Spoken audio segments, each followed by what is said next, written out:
Looking for a new weapon in Hypixel Skyblock, but you just don't know what to spend your coins on? Well, I've put together a list of probably some of the most common and used weapons in Hypixel Skyblock. We're going to take a look at the weapons that may be worth buying, and then potentially the weapons that aren't. Taking a look at the value for money, potential competitors, and general usefulness. First of all, we take a look at the Terminator. First of all, the Terminator is unlockable by getting to Enderman Slayer level 7 both to craft and to use. Regardless of the price, it is undeniably the best bow in the game bar none. Clean Terminators start from around about 760 million coins at the moment, and for a somewhat decent Terminator you'll be looking anywhere upwards of 900 million coins. Now this might seem a little bit expensive, but to be completely honest, this weapon is literally a weapon of mass destruction, giving you 310 base damage, 250% crit damage, bonus attack speed, shot cooldown of only 0.5 seconds, 50 strength, shooting 3 arrows at once, being a short bow, meaning that the arrows shoot instantly, having the left click beam ability. This bow is insane, and in today's climate, 1 billion coins to spend on a decent Terminator is really not bad. In terms of general use across the board, it's really, really good. Anything that's vulnerable to, well, I guess arrows is pretty much obliterated by it. You name it, dungeons, Kudra, mini-bosses, the lot, it's great. Value for money isn't too bad, but of course not everybody's going to have Enderman Slayer 7 or a spare billion coins. So how about the Juju Shortbow? Well, the Juju Shortbow is most definitely the Terminator's predecessor, costing you 26 million coins with still strong damaging stats of 310 damage, 40 strength, 110% crit damage, still 0.5 second cooldown, and it's also a short bow. And the main difference between the Terminator and the Juju Shortbow, it doesn't have the beam ability, and it also, well, only shoots 1 arrow rather than 3. Along with the cheaper price, you only need Enderman Slayer level 5 to be able to use or actually craft the Juju Shortbow, which I guess is a plus. Having said that, the Terminator is better. However, the Juju Shortbow is exceptional value for money at 26 million coins, you cannot deny that. But what if you don't even have 26 million? And what if you're not Enderman Slayer level 5? Well, we've still got you covered, because you could always use the Spirit Shortbow. The Spirit Shortbow is not a bad option at all. So it gives us 210 base damage, it gives us 100 strength, and it's a cooldown of 0.8 seconds rather than 0.5, so it does shoot a little bit slower. However, it's still a very decent item, it's still a short bow, so it still shoots instantly, and for 4 million coins, it's really not too bad. The great thing about this bow is you can literally drop it from floor 4 as well, so I mean floor 4 isn't the nicest floor to do, but it's easy enough I guess. For 4 million coins though, you're getting a really good bow. Of course not as good as the Juju and nowhere near as good as the Terminator. Still pretty good value for money if you ask me. But before we go any further, if you are planning on purchasing anything from the Hypixel store, make sure to use code NITROS, it gets yourself 5% off. Also, you should subscribe to the channel, we're aiming for 100k before the end of this year. It's going to be difficult, but if you subscribe, that's going to help us along the way, so please, if you're not. And also, you should join the Discord server, it's linked in the description of this video. We offer slayers and dungeon carries, so if you need carries or want to carry and make some coins, make sure to join. How about the creme de la creme, the Hyperion? Is it really good value for money? We'll see. First of all, what do we have? Well, the Hyperion is of course one of 4. The Hyperion is essentially a variant of the Necron's Blade. Now the Necron's Blade can be crafted with 24 Wither Catalysts, obtainable from floor 7, and of course the Necron's Handle. Alternatively to the Hyperion, you could have a Scylla, Astrea or Valkyrie. Of course the Hyperion is the most well known out of the 4 and really is probably the best. Obviously that completely depends on the scenario. Cheapest base Hyperion you can pick up is 964 million, however, if you think this is going to be like every other Hyperion, you'd be massively mistaken. This realistically is pretty useless, it's bang average, it's not great, it doesn't have amazing base damage, it gives you intelligence, but what use is that in a sword? A little bit of strength, it wouldn't be bad, but it's not great. The cheapest real usable Hyperion on the market, with Wither Impacts, which is all the 3 scrolls, is just shy of 1.8 billion coins. Of course, this isn't even gemstoned, and the enchantments aren't amazing. I mean, realistically, you've got a sword there that you can teleport with, obliterates all opponents with explosions, you can spam as many times as you want, pretty much per second, as much as Minecraft will allow. It heals you, it gives you absorption. I mean, what else could you potentially want from a weapon? This is literally, it doesn't get much better than this, hence why it's essentially 2 billion coins. Although, there are a lot of weapons that out-damage the Hyperion in terms of one-hit damage, but it's the Hyperion's damage per second that really takes over. There's not really anything comparable, especially with, it depends what setup you have with the Hyperion and your magical power. That's the same with every weapon. It just is the best. I mean, there's no other way to put it. In terms of value for money, it must be good. I can't say it's bad because it's the best weapon in the game. I mean, it'd be silly to say otherwise. Anything that's vulnerable to magical damage, the Hyperion is your weapon, and that is that, really, realistically.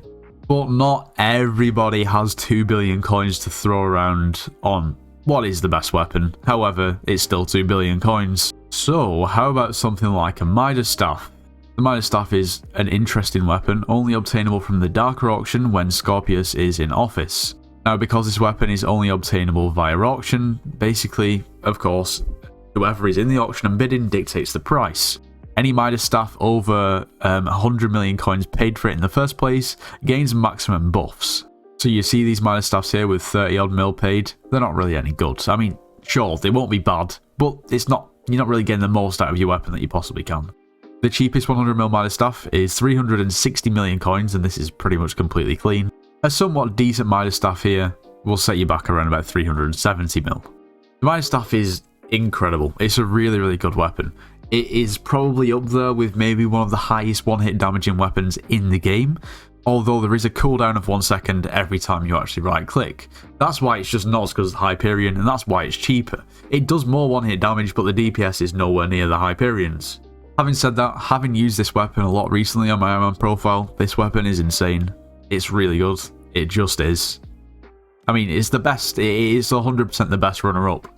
And for 350, 360 mil, you've really probably got yourself a bargain, if I'm being completely honest. Sure, if you're running dungeons, it's not great for clear, because there is a cooldown, so you're also going to have to use another weapon as well that we're probably going to talk about in just a moment. But don't get me wrong, it's really good. It really is. But let's say you don't have 300 million coins, or you want a weapon to supplement the Midas Staff, i.e. basically just a sidearm. And realistically for me, you know, this might be slightly different for you, it's completely your opinion, but you've got two options realistically, I think. You've got your Glacial Scythe, which is really good, and you've also got your Spirit Scepter, which once again is really good. But let's take a look at these two weapons, okay? You've got your Spirit Scepter, which, you know, your base damage is 180 plus 180, and your base intelligence is 300. Now, if it's fragged, it's going to be slightly higher. Your actual ability when using the Spirit Scepter is basically just a right click that you can spam with no cooldown, which shoots basically a bat, which explodes on impact. It's going to cost you 200 mana per shot. Now, this is the issue of this weapon. Spirit Scepter is great. I use a Spirit Scepter, but if you don't have a lot of mana, it can be a little bit costly, because 200 mana per shot is actually quite a lot, really, if you think about it. How many times can you spam right click per second? And how much mana do you have? And how quickly do you regenerate mana? Of course, you can put Ultimate Wise on there, which will reduce the mana to 100 per shot, but even then, it's still quite steep. If we take a look at the Glacial Scythe, it does plus 120 damage and plus 30 intelligence. So, on paper, just looking at that, this weapon is just not as good. It realistically isn't. It won't do as much damage. Its right click ability shoots one ice ball that deals however much damage depending on your setup, and slows the enemy for 5 seconds when hitting the ground. First, it also creates an explosion of 3 blocks, dealing the same damage. But this only has a mana cost of 75, and obviously if you put Ultimate Wise on there, that will be reduced to what, 32.5? 37.5. I good at maths, trust me. If mana isn't really a massive issue, then sure, the Spirit Scepter is number one cheaper. It's about half the price, and it will do more damage, no two ways about it. If you are struggling for mana though, this is not a bad option at all. The Glacial Scythe is really good. I've tested it out in the past, and people in that, like when I made that video, were like, yeah, but the Spirit Scepter. I was like, yeah, I understand. However, it depends on the situation. Like I say, if you don't have a lot of mana, this weapon is probably going to be more useful for you, because you're going to be able to spam it, and you're going to basically have 3 times as many shots before you run out of mana. Something you have to consider, both very good options. Spirit Scepter probably better value for money, considering it's half the price and it does more damage. Just depends on where you're at though. Okay, let's move on. Essentially, we've taken a look at bows, we've taken a look at mage weapons. Obviously not every single one of them, but now it's time to take a look at melee weapons. And realistically, the best melee weapon on paper being the Dark Claymore. Now, how this has dropped in price. I guess this is what happens when I guess more and more people can do M7, but I remember when this used to be over like 500 mil, which is crazy. Anyway, the Dark Claymore gives you a base damage stat of plus 500, plus 100 strength, plus 30% crit damage and a swing range of plus 2. Well, what can I say? It's a great weapon, it really is. It's good for dungeons because, well, I mean, even though this isn't typically a berserk weapon, considering it doesn't give you crit damage, it gives you plus 2 swing range, which is really useful when playing the berserk class with the already additional swing range. You can also use this for left click mage as well. It's a very versatile weapon, and it's really not bad for 210 mil, I can't lie. Back when it was 500 mil, I thought it was really overpriced and not great value for money, but now this isn't bad. And maybe if you're looking for a decently enchanted one, you'll be looking maybe closer to 270, 280 mil. To be honest, maybe even closer to 300 for an actual decent one. But even at that price point, that is not bad, really, for the weapon that you're getting, and that is a lot of weapon for the money. But what about the Giant Sword? Now, the Giant Sword isn't actually too different to the Dark Claymore. It gives us plus 500 base damage and a swing range of 1. So we're missing out on 100 strength from the Claymore and also plus 1 swing range. Now, you also get your right click ability with the Giant Sword, which, yeah, is okay, but most people don't use it for the right click ability. A base Giant Sword is 145 mil as opposed to 210 with the Dark Claymore, so 60 mil difference is not a lot, really. If you're looking for a decently enchanted Giant Sword, you're probably going to pay the best part between 200 and 210 million coins, depending on exactly what you want on there.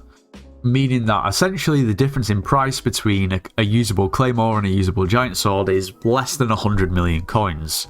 Now, for 100 million coins, you're getting 1 extra swing range, and you're also essentially getting an extra 100 strength. So if that is worth it to you, then go for a Claymore. If it's not, then get a Giant Sword. Also, to be able to actually use the Claymore, you need an M7 completion, which for most people means they need a carry. The carry's, what, maybe 10, 12 million coins, maybe even a little bit more expensive. But you have to be Kata 36 to get the carry, so it's a catch-22, it depends what you've got. But I'd say if you have the completion, then go for it, because for 100 mil, I'd say it's probably worth it. For anything more expensive, like it used to be 200, 300 million coins different, I just didn't think it was worth it, but it's not bad, it really is.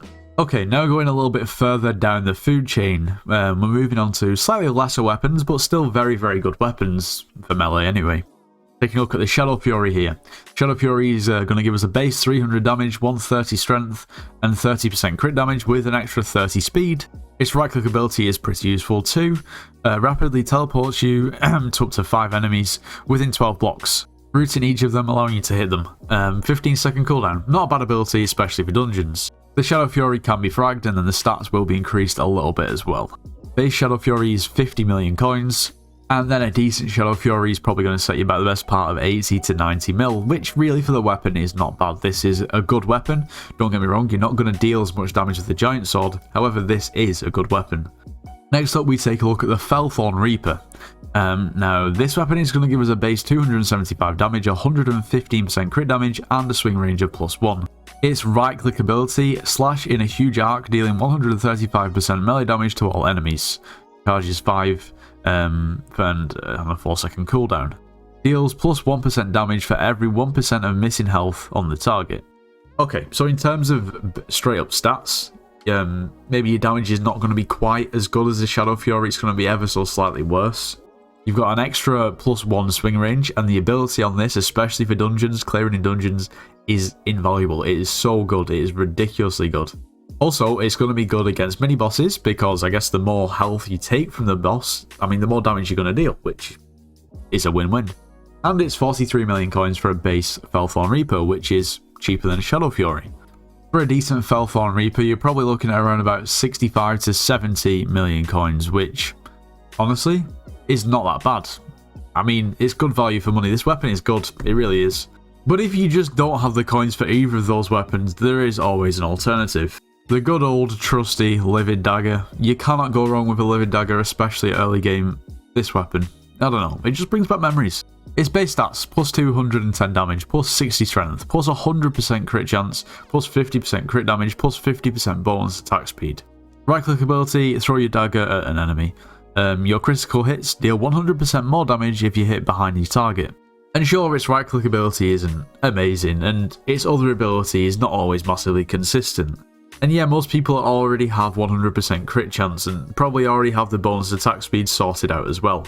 Regardless of that, you're getting a weapon that is going to deal a pretty sizable amount of damage. 210 base damage, 60 strength, 50 crit damage for 6.8 million coins. I mean, you can't go wrong with that. That is ridiculous value for money. I don't care what anybody says. It's not as good as a Shadow Fury. It's not as good as a Felthorn Reaper. But if you put the price per damage to that, I mean, it's ridiculous. Of course, the more expensive, I mean, the more damage a weapon does, it's gonna, you know, exponentially increase in price. But this is really good. And at that point, you also have to have the argument for the aspects of the dragons too, because its actual base damage is better, its strength is better, although it just doesn't have the rest of the perks. It has a different right-click ability, and this weapon's 1.1 million. So if you thought the Living Dagger is good value for money, then the AOTD is also maybe even better. But anyway, let me know what you think in the comments. Have I missed any weapons that you think are really good value for money? I probably have, to be honest. But anyway, if you did enjoy today's video, make sure you leave a like, subscribe if you're new, and I'll see you in the next one.